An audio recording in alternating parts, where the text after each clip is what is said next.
안녕하세요. 오늘은 임상심리학에서 만나 뵙도록 하겠습니다. 자, 임상심리학이 뭔가? 예, 아까 우리 교수님 계속 이상심리학 뭐 들었잖아요. 예, 이상심리학을 들으면 어떤 사람이 어떤 증상인가, 이런 증상인가 이런 거 알 수 있잖아요. 그래서 우리가 치료로 들어가는데 그게 임상심리사들 혹은 상담심리사들의 역할이에요. 그걸 어떻게 하면 잘할 수 있는지 저랑 함께 배워볼 겁니다. 제 이름은 아시죠? 그리고 제가 어떤 일을 하는지도. 저는 그 상담자로서 그리고 임상심리사로서 살아가는 걸 제 소명이라고 생각을 해요. 그래서 제가 강의를 하면 어디에 제일 많이 중점을 두냐면 저한테 배우신 분들이 건강한 마인드로 나와서 실제 현장에서 많은 사람들을 회복으로 이끌어내는 건데요. 진단을 내리는 것도 중요한데 진단을 내린 상황에서 그 사람을 치료해 가는 게 사실은 정말 어려운 일이에요. 그리고 굉장히 많이 내적인 상담자도 임상심리사도 많은 마치 알을 부화시키는 것처럼 한 사람을 변화하는데 함께 걸어간다는 건 굉장히 많은 심리적인 에너지를 같이 쏟아 부어줘야 되는 일이에요. 그러면 이 임상심리사가 잘 기능하기 위해서는 어떻게 해야 되는지를 저하고 함께 할 겁니다. 예. 제가 오늘 강의에서 1강에서 할 거는요. 임상심리학이 뭐예요? 입니다. 요즘에 굉장히 많이 뭐가 달라졌어요. 예, 우리 아이가 달라졌어요. 이런 프로그램이나 이런 것 때문에 심리상담이 굉장히 많이 부각이 됐고 그러면서 임상심리사의 역할도 아주 많이 부각이 됐어요. 그런 아이들을 검사를 하는 고유의 영역을 가진 것이 임상심리사거든요. 그래서 이 임상심리사들이 검사를 하고 검사한 결과를 바탕으로 평가서를 제출을 해요. 그 부분이 굉장히 중요한 부분을 차지를 하는데요. 그래서 임상심리학자들이 심리검사만 하느냐?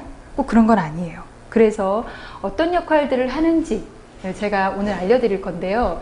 임상심리학의 어원이 어디에 있냐면 옛날에 이 침대에 누워있는 사람을 뜻하는 어원을 가지고 있어요. 그래서 임상심리학은 사실은 침대에 누워야 될 만큼 심리적으로 어려움을 가진 사람들을 대상으로 했다고 처음에 얘기를 많이 했는데 지금은 처음 발달된 그 과정에서 많이 발전해서요. 지금은 일반 사람들이 그러니까 이게 어떤 거냐면 우리가 강박증을 가지고 있다고 해서요. 일상생활을 안 하는 건 아니에요. 내가 강박증이라고 해서 병원에 입원하는 게 아니라 약물치료나 심리치료나 뭘 받으면서 어떤 치료를 받으면서 직장생활을 하잖아요. 그렇기 때문에 예전에 처음 어원, 임상심리학자들이 제일 처음에 일했던 어원들, 침대에 누워야 될 만큼 심리적으로 어려움을 겪는 사람들에 대한 학문이다라는 것에서 벗어나서 지금은 좀 더 넓은 개념으로 우리가 일상생활을 할 때 어려움을, 심리적으로 겪고 있는 어려움을 가지고 어떤 부분이 있는지를 판단하고요. 심리적으로 검사를 통해서 평가를 해서 이 사람은 이런 어려움이 있을 수 있습니다. 그래서 이런 치료들이 필요합니다 라고 한 역할들을 임상심리사들이 제일 많이 하고 있어요. 우리가 왜 임상심리학을 공부를 해야 되느냐? 왜 해야 될까요? 내가 임상심리사로 활동할 건 아닌데요. 그러실 수도 있는데요.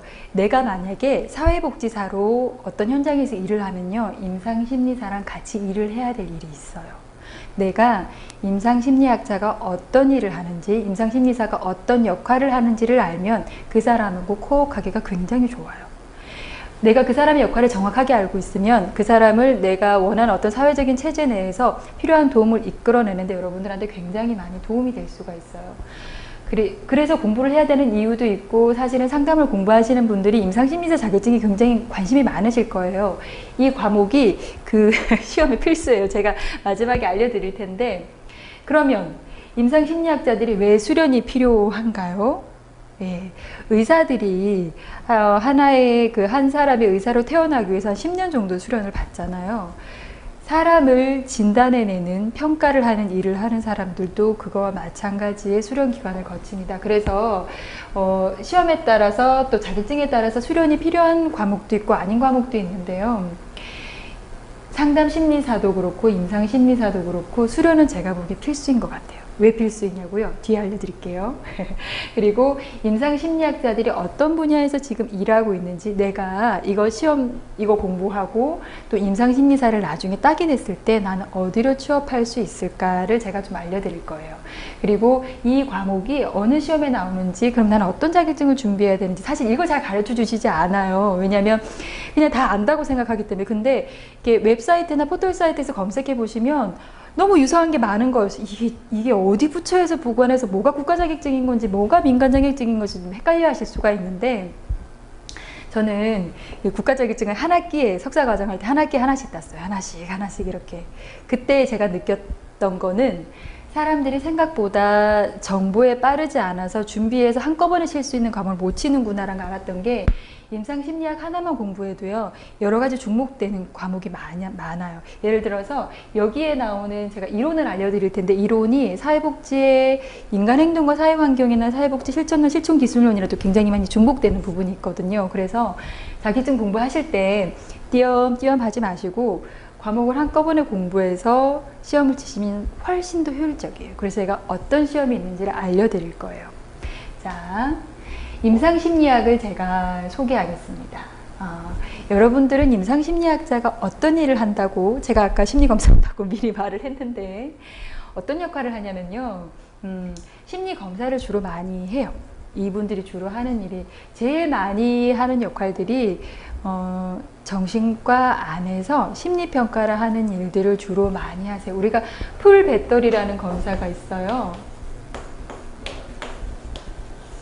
이 검사가 여러 가지 항목을 포함하고 있거든요. 뭐 그림 검사도 있고, 뭐 로샤도 있고, 여러 가지 검사가 있는데, 이 검사를 다 배워서 검사를 하는 역할들을 해요, 이분들이. 그리고 검사를 통해서 평가를 내리고 어떤 부분이 있습니다라고 해주는 부분들이 이분들의 역할인데요. 그것만 하는 건 아니고요.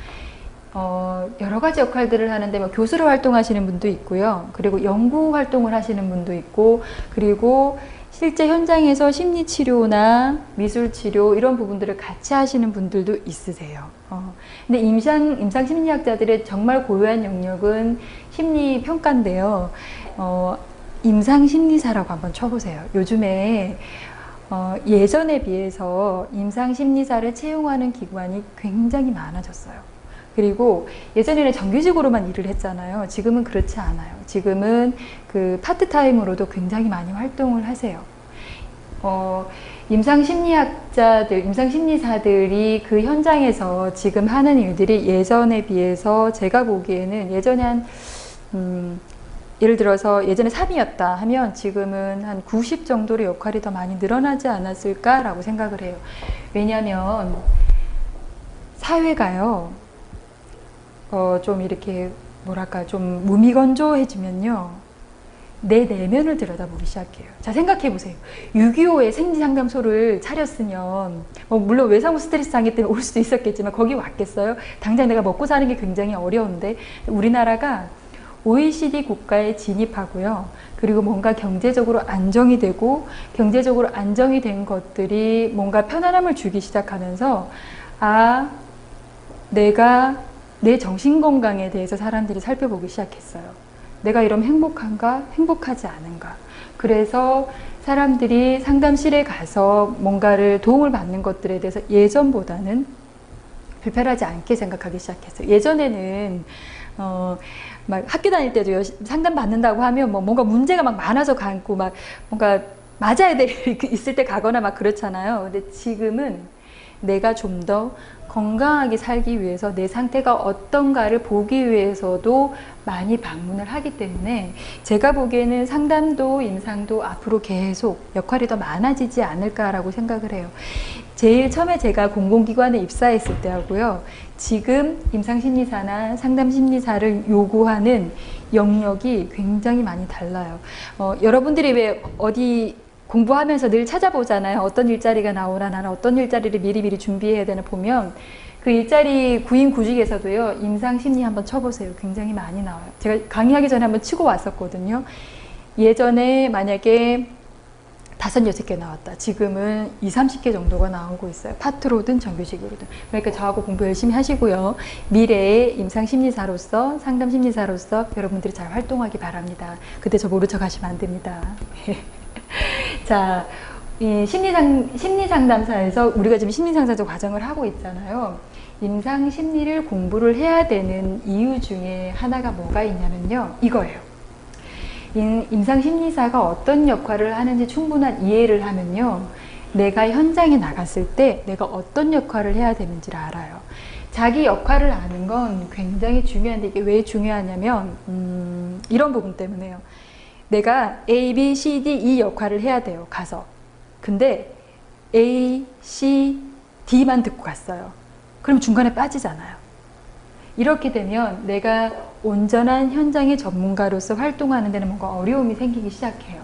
그래서 제가 수업을 하면서 그리고 여러분들이 스스로 현장에서 느껴지면서 아, 이런 부분들은 이렇게 활동해야 되는구나. 경험에서 알아주는 것도 있지만 미리 알아야 그 역할들에 대해서 충분히 공부를 할 수가 있어요.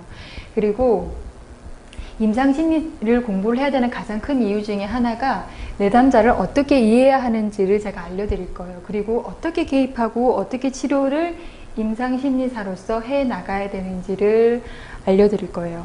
근데 선생님 저는 상담심리 공부할 건데요. 임상심리 안 할 건데요. 되게 정신과 안에서 상담을 해보면 임상심리사 선생님들께서 검사를 한 보고서를 가지고 상담심리사들이 보고 개입이 들어가요.